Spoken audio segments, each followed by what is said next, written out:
In 1929, a city smaller than a golf course became one of the most strategically powerful entities on Earth.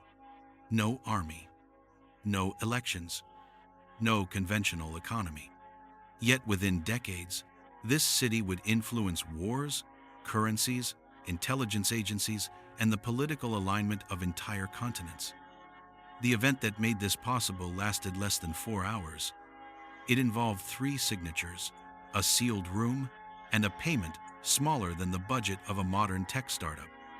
At the time, it was reported as a minor diplomatic settlement, a symbolic resolution to an old dispute. But the structure it created still shapes global power today. This is not a story about hidden rituals or forbidden secrets. It is a story about how power actually operates quietly, legally, and in plain sight. And once you understand the mechanism, the Vatican stops looking like a religious institution and starts looking like something far older and far more precise. Rome, February 1929. Italy was still recovering from World War I. The monarchy was weak, the economy was unstable, and Benito Mussolini was consolidating power with an urgency that bordered on desperation. For nearly 60 years, the Catholic Church had been politically homeless. In 1870, the Kingdom of Italy had seized Rome, dissolved the Papal States, and confined the Pope to Vatican Hill. From that moment on, the Church declared itself a prisoner, refusing to recognize Italian authority. This unresolved conflict, known as the Roman Question, created a strange anomaly. The most influential spiritual institution in the world had no sovereign territory, no formal political status, and no legal recognition as a state. Yet during those same decades, the Vatican never lost influence. Catholic networks remained intact. Bishops still controlled education across Europe and Latin America. Missionaries operated globally. And crucially, Vatican financial channels continued to function quietly, without oversight. Mussolini understood something his predecessors did not. Italy didn't need to defeat the Church. It needed to legalize it. On the 11th of February 1929, representatives of the Italian state and the Holy See met inside the Lateran Palace. Officially, the agenda was simple: resolve a territorial dispute. Unofficially, both sides knew something else was happening. They were redesigning the architecture of power for the modern world. The event that changed everything. The Lateran treaties consisted of 3 documents: a political treaty recognizing Vatican City as a sovereign state, a financial convention compensating the Church for lost territories, a concordat regulating church-state relations in Italy. On paper, it looked like a clean resolution. Italy gained legitimacy. The Church gained territory. The conflict ended, but one detail never aligned with the official narrative. The Vatican did not receive land proportional to its former holdings. It received cash, specifically 750 million lire in cash and 1 billion lire in Italian government bonds. This was not restitution. It was liquidity. And liquidity, unlike land, can be moved, invested, leveraged, and hidden. Within months, the Vatican quietly reorganized its financial operations. A new institution became central: the Institute for Religious Works, later known as the Vatican Bank. Publicly, it existed to manage donations. Privately, it became something else entirely: a sovereign financial node, operating outside national regulation, protected by diplomatic immunity, and accountable only to itself.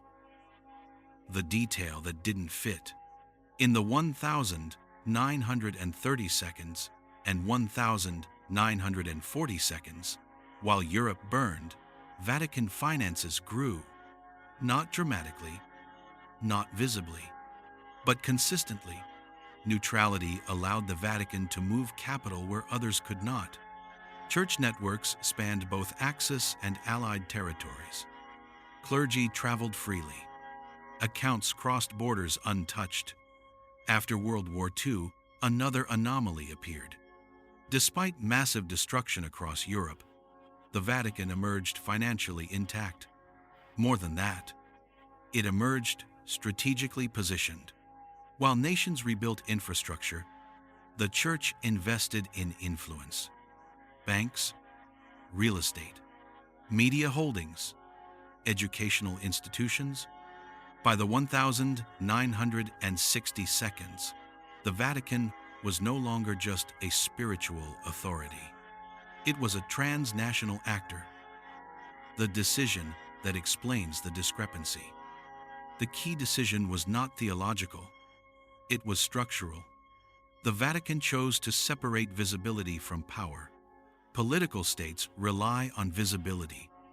Budgets, votes, armies, borders. The Vatican chose invisibility. It exerted influence through concordates that shaped national laws, educational control that formed elites, financial instruments shielded from scrutiny, moral authority deployed selectively. This was not a conspiracy. It was design. Consequences over time. By the late 20th century, the pattern was undeniable. The Vatican had no GDP, yet immense financial reach. No military, yet influence in war outcomes. No electorate, yet leverage over governments. Consider Poland. In the 1982, Pope John Paul II's visits destabilized the communist regime, not through force, but legitimacy. The Church didn't overthrow the system. It withdrew belief from it. The same structure repeated elsewhere. Latin America, Africa, Eastern Europe. The Vatican never needed to rule.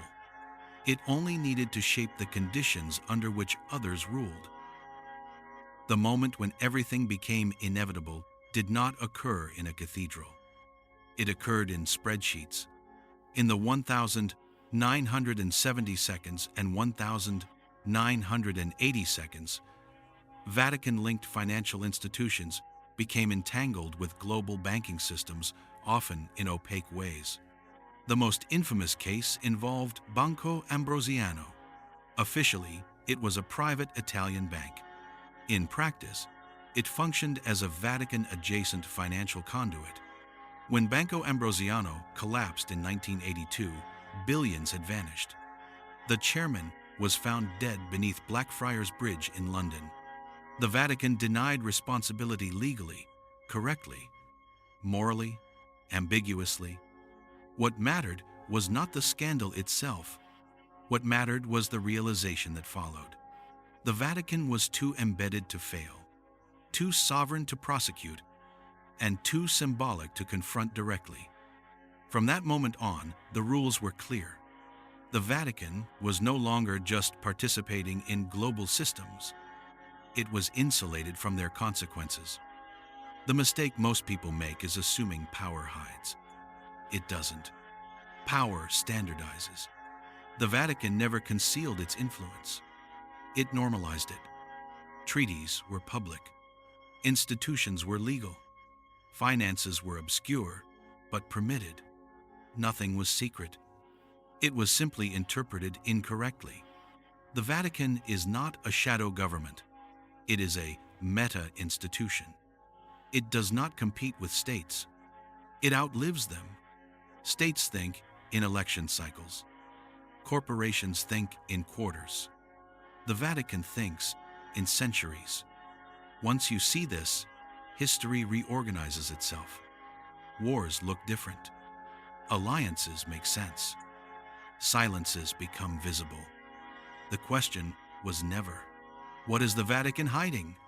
The question was, why did we assume power needed to announce itself? The Vatican's strength is not secrecy. It is structure. A structure designed to survive collapse, absorb contradiction, and remain legitimate even when wrong. The winners were not popes or politicians. They were institutions that learned to operate below attention thresholds. The costs were invisible: deferred accountability, moral authority entangled with finance mac, spiritual legitimacy used as political leverage. The lesson is not religious.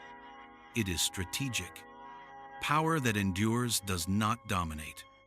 It conditions. It doesn't shout. It persists. And once established, it no longer needs to win. It only needs to continue.